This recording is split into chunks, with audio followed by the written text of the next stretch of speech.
Hello, everyone, and welcome to this live stream. It's September 11, 2024. And so today I'm going to talk a little bit about a tune that was requested, but I haven't made a video. You know, some of those, or pretty much all those melody type videos, take a good amount of production. So I thought I would take an opportunity here on the live streams to go over basic ideas on some tunes, and I may talk about other things today too, like music notation software and the survey that we have. Everybody, hopefully everybody had a chance to check that out, and I'll mention I'm streaming on mobile and desktop today. But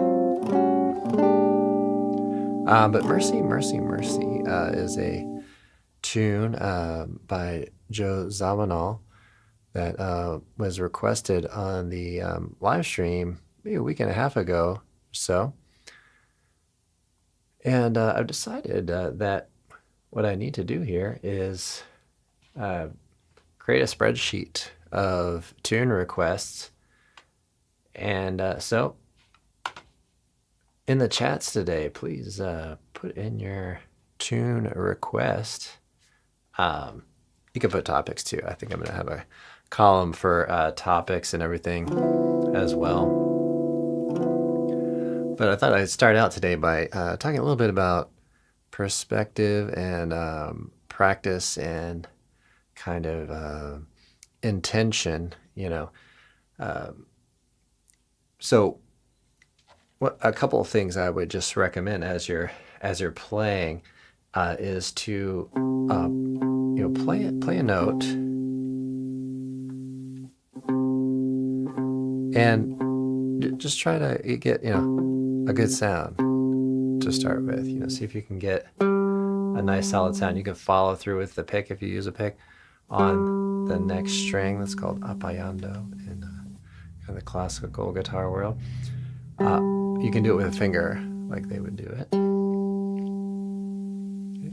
Follow through on the next string and just kind of sing that song in your head, and then try to, this is something that kind of comes up as a, in my like private teaching world is, I try to really help folks to not pass judgment on what they're doing on a personal level, but try to evaluate and critique, as objectively as you can as a kind of someone who practices the instrument.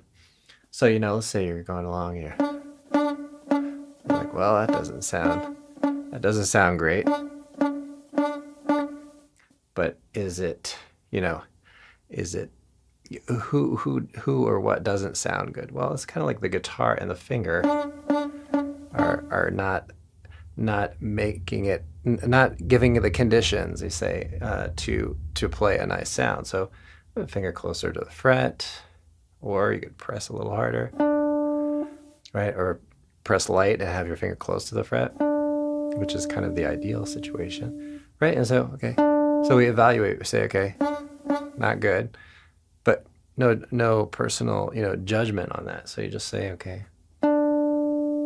pluck, make it sound better, right? Pretty much a couple options there. Press harder or move closer to the fret. So, those are a few things. Start your practice session slow. See if you can connect with harmony. So I did a short the other day on the kind of tonic major and the bebop kind of thing. So just kind of I think about the quality of each sound. Maybe do it with different feels, right? And work at just playing a good sound on the instrument. That's kind of my advice for kind of warming up and then playing the instrument. So done a lot of lessons where I've had folks just kind of just out loud criticizing themselves while playing, when should rather than taking it personally, just kind of see what's going on the instrument, what's going on with the playing that's causing the result that you don't like, right? And see if you can kind of fix it on that level. So trying to impart a little bit of some of my maybe not even my own personal perspectives on practice, but just maybe some inspiration, right? To just kind of practice, just do it and work at it, and not take it too personally. When things go wrong, just try to work at it and fix it. One thing I tell students is, like, let's say you're working on that line. So can you do it, maybe 5 times? Can you consistently play that thing? So a lot of times I think on guitar, and I'm sure I'm guilty of this, but we want to move on, move on to something else, keep the fingers moving around, so just to kind of stop and repeat something, play it a few times, try to absorb it, kind of deeply, you might say. So those are a few perspectives on warming up and playing. Let's see if I can get a slightly better angle on the mobile. See all of the guitar here.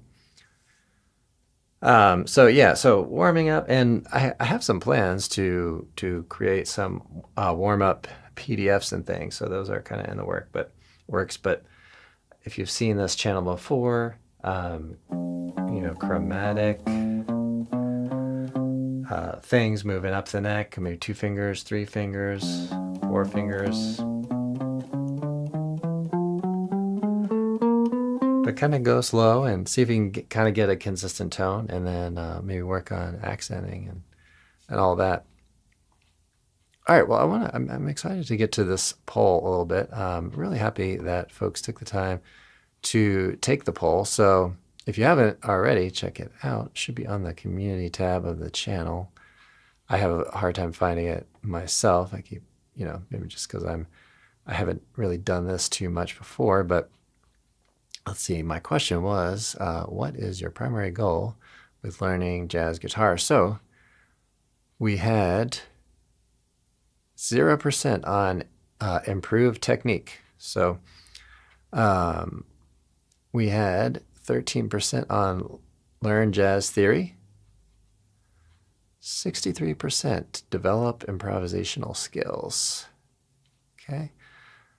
And 6% play along with others, and 19% perform professionally. So those are results. So top result was develop improvisation skills. Okay, followed by perform professionally, learn jazz theory, and play along with others. So, all right, yeah. So that really helps me out tremendously for creating content on the channel. So I do appreciate your participation in that. All right, let's talk a little bit about this tune, Mercy, Mercy, Mercy. One of the first things you might want to consider is when the tune was written,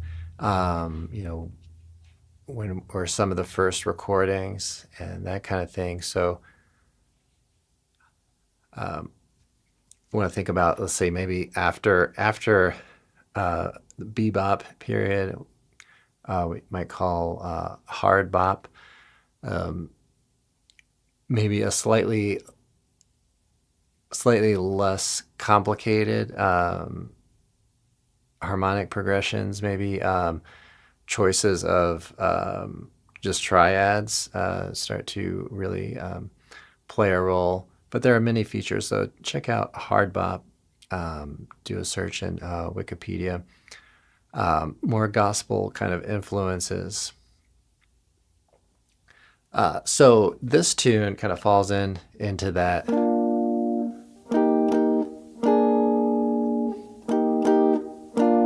Right, you can hear we have. Let me switch my screen here so be able to see a little bit better.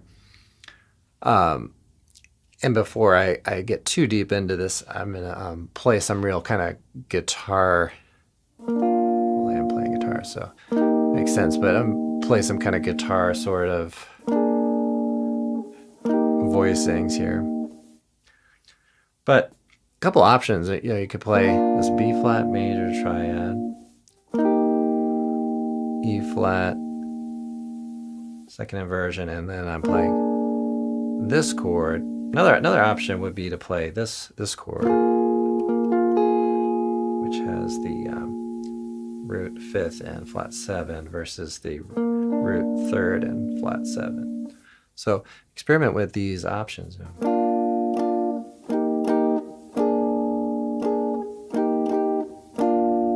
Versus,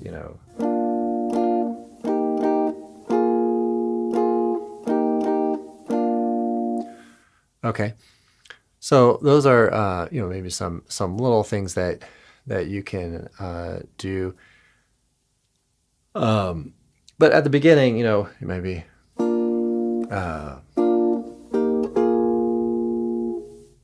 something like that.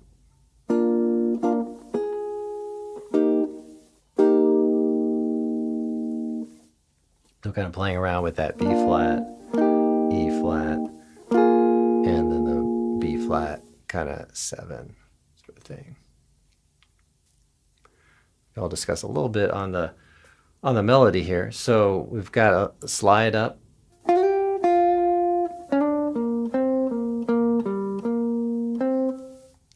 Okay. So really kind of if you know, let's say the pentatonic scale, you can use that a little bit as a framework. So this would be kind of major pentatonic. This might be a good place to just kind of anchor your fingers in and select some notes and then kind of sliding in.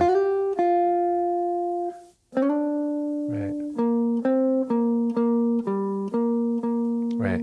So then you can kind of select it and maybe play a little bit by ear as you do that. So a lot of the first part of it is going to kind of give us something along those lines. So for accompaniment, just to review, we have the B flat, E flat, and the B flat 7.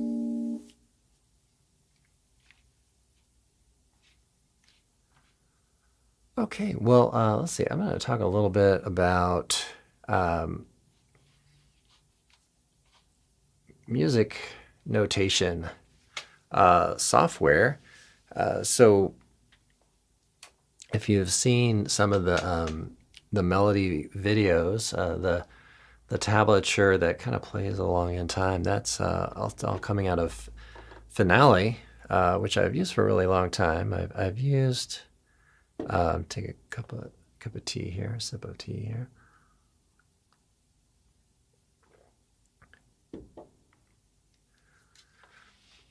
But they just announced that they're ending the development of that program, and they're recommending the I think it's Steinberg Dorico, which I just tried out for the first time this morning. So I'm writing out another melody video on footprints, and I have some of the backing tracks going and stuff like that, and so I need to write out some things for the screen recording on that. And so checking out so far. I'm. It's a little early to say how I feel about it, but so far I'm pretty impressed. One thing about the tune is that it has this melody line or a segment of the melody that is kind of like five. Um, so having what would you say, quintuplet, sort of lined up quarter notes. I think that I would have, and I think I did try this a little bit in finale this morning, which is why I decided, oh, maybe I should just try that Dorico program. But so tried it out, and it's kind of right there in the menu. I'm not digging through settings and stuff. It's just five, like 5/4 or something like that, and it's just there. So that was really nice, because that's the thing that has really frustrated me about music notation software, is just that I'm on a Google search every time I try to do something, and it's just sort of strange that that it couldn't be maybe a little more intuitive of an interface to just kind of make your way around. And I don't know, maybe it's just me. Let me know how you feel about finale, and Sibelius and stuff. But seems like it's a little bit of a struggle for me anyway.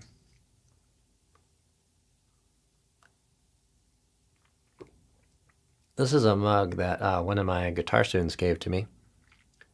The Beatles help, and he passed away earlier this year. I don't remember the exact date, but played at his wake, and my wife and I did that actually. I actually sang a few tunes, and I'm not a good singer, but I did a couple that I thought I'd be kind of comfortable on and respectful of the situation and everything. Anything that my wife kind of doesn't want to sing.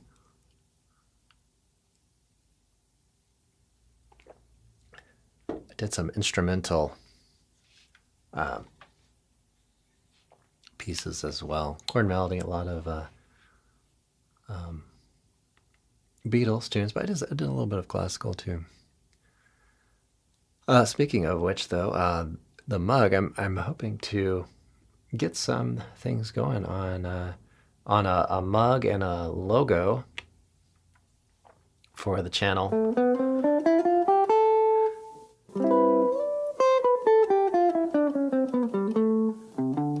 So hopefully soon you'll see me sipping out of a Jim Ellis guitar lessons mug or something. I don't know what to do so far as a logo.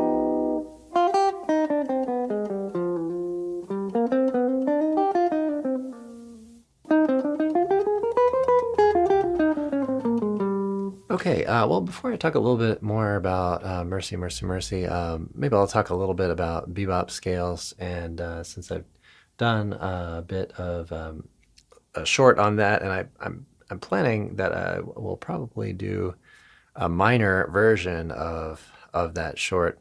So if you haven't seen that already, check it out. YouTube Shorts.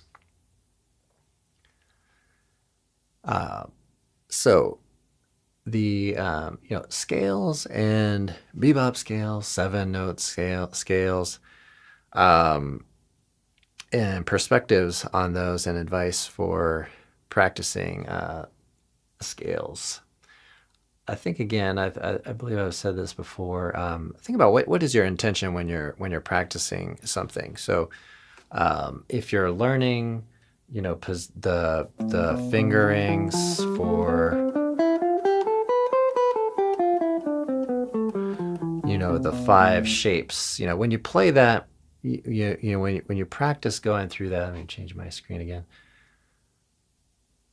What are you hoping to gain there, and what is the intent of that? If you're trying to really burn that in to your mind's ear and your mind's eye, or spatial sense or pattern work, then that's a good place to be.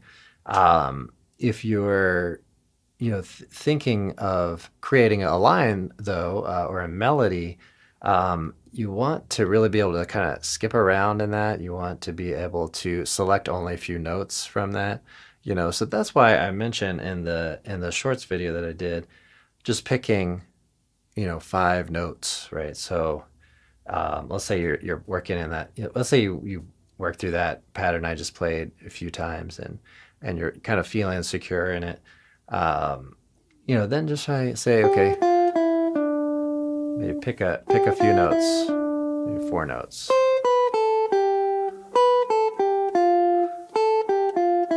And then I'm kind of moving in a certain sequence, but you can move around, pick a random note, right? And have your ear kind of react to that and everything. Okay, so we've got a comment here, Jonas Wang. Thanks for writing in. Let's see. Jonas says, I learned a lot from your lessons. Love your playing. Teaching is very concise and super helpful. Awesome. Thanks, Jonas. I'm glad to hear that. So that's awesome. I really appreciate it.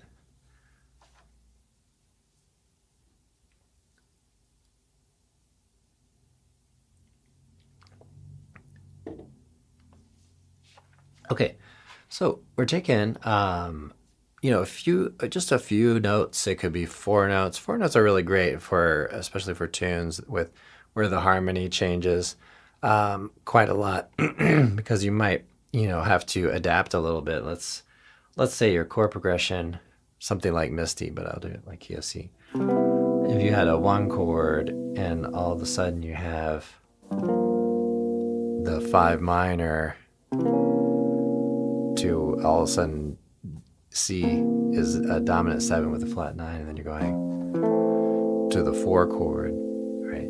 Then if you have, kind of some 4 note ideas,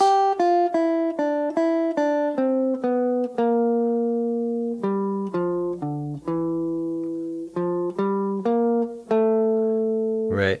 So maybe you can kind of hear some of the changes there. So I played, maybe 8 notes on C major, and then let this note go into the G minor. So because all of a sudden we have a B flat, right? So picking a few notes can help you adapt to chord changes and things like that. Alfonso writes in, Alfonso, breakfast. Excellent creative thoughts with scales. Yeah, thank you. Yeah. And that's the thing I think too that brings up a good point is to find creativity in your practice sessions, right? To see if you could hit something at a different angle, or think about something maybe slightly differently, or tear it apart, and just like taking a toy apart and seeing if you can put it back together and get it working again, or something like that. Just kind of playfulness with the music, and trying to gain some understanding of how notes tend to have a push and pull and gravitate to other notes and things. So, I think another thing I mentioned in the short was to connect things with harmony. So, if you're playing a few notes out of hear how those notes sound in the context of a certain chord, right? So pick a chord and work with it and see kind of how that sound operates, what gets delivered there. Okay, so we took a snippet of the melody, kind of on Mercy, Mercy. I'm going to go back to Mercy, Mercy, Mercy a little bit. We took a little look at a portion of the melody. We talked about how the pentatonic scale may help you to create a little bit of a note choice, narrow the note choices down a little bit. We talked a little bit about the chords at the beginning. Now we have this kind of trumpet alto line that we can mimic here. So we could play.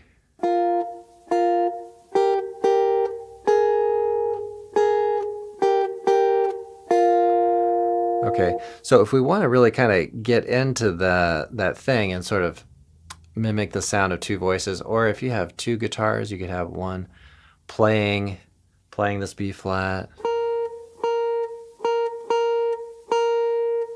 and then the other one playing this other note. So earlier I talked a little bit more maybe like a guitar perspective on it. So there I would, if you're kind of going for a guitar or even kind of keyboard sort of chordal sound, play something like this.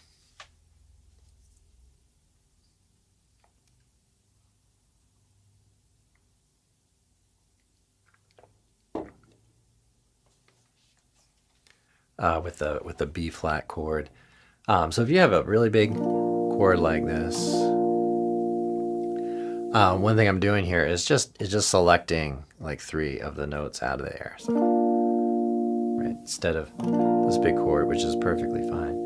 I'm just playing a few notes out of it, and then just go E flat here. Right, just playing kind of 3-note chords. Then we have this kind of melody. Right, and again, knowing the major pentatonic, a lot of times guitarists will have a really good handle on the minor pentatonic, but in this case we use major pentatonic, and well, I guess maybe it's more than that, because we do have this E flat. So then you want to know, let's move into a more stepwise motion. So okay, so we're getting that E flat in there as well. So pentatonic won't necessarily apply on that particular part. Okay, so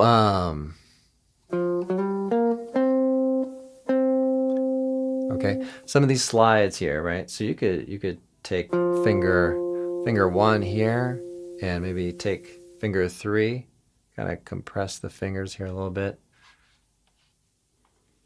and just kind of scoop into it, sort of emulate that sound,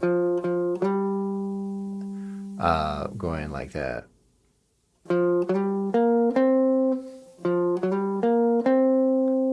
Okay, so that gives us a little bit of that kind of scooping sound.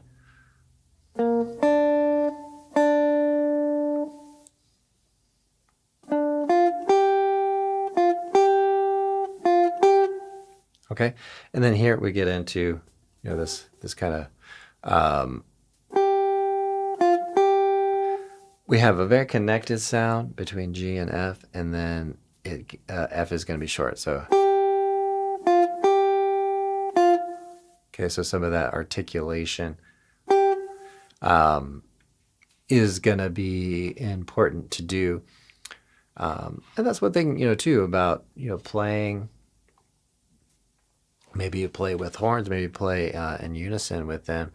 And if you ever kind of overhear their conversations with one another when it is about music, you'll hear a lot about articulation and how they're blending and they're kind of cutoff points. So I always really try to make an effort, especially if I'm playing melody, but also chords, because I play a lot of chords and um, in the as a guitarist. But I really make an effort to have my ear on how they are articulating when they're cutoff points. I try to remember that for the next time we play together, as well as just being really on it for that whole thing, to just really give the group a really nice, tight, together sound.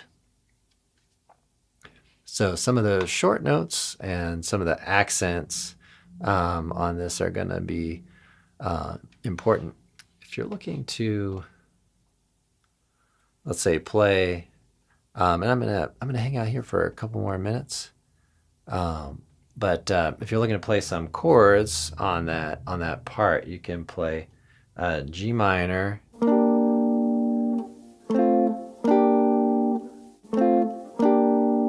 okay. So again, here I'm taking some 3-note voicings. So if you had big old F chord here in 5th position, I'm just selecting these 3 notes out of it, and then playing these 3 notes, which would be the same as playing like these 3 notes of a G minor. So another option here would play